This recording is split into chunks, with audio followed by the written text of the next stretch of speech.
Hey guys, আজি লৈ আহিছোঁ আপোনালোকৰ মাজলৈ আন এটা মিনি ভ্লগ। এয়া চাওকচোন, আমাৰ পদূলিমুখত কপৌ ফুল ফুলিলে। আৰু আজি আমাৰ ৰাতিপুৱা ভাতৰ লগত আছিলে কচু ভাজি। এইফালে ধুনীয়াকৈ কচু ভাজি হ'বৰে হ'ল। আৰু ভাত চাত খাই উঠি যিহেতু বিহুলৈ বেছিদিন নায়েই নহয়, আজি আমাৰ খুন্দিব পিঠা। এইফালে ওচৰৰ বৌ এজনীৰ ঘৰতে পিঠা খুন্দিবলৈ বুলিও আহিলোঁ, মা আৰু খুৰীৰ লগত। এয়া চাওকচোন, পূৰা পিঠা খুন্দাত লাগি আছে। আৰু ঘৰলৈ অহাৰ পাছত আজি ফুলখিনিত অকণমান মই পানীও দিলোঁ, আৰু এয়া অকণমান ফুলখিনি দেখুৱাই দিছোঁ আপোনালোকক।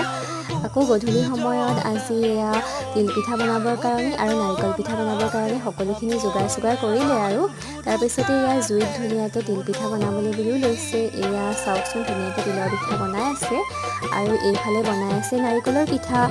আৰু অকণমান ময়ো অৱশ্যে বনালোঁ দেই, আৰু এইজনী মই চাওকচোন জনা নজনাৰ মাজতে বনালোঁ। আৰু গধূলি সময়ত আজি আমাৰ ভাতৰ লগত আছিলে এয়া বেঙেনা ফ্ৰাই। এয়া মই ধুনীয়াকৈ ফ্ৰাইও কৰি আছোঁ। আজিলৈ ইমানেই, বাই।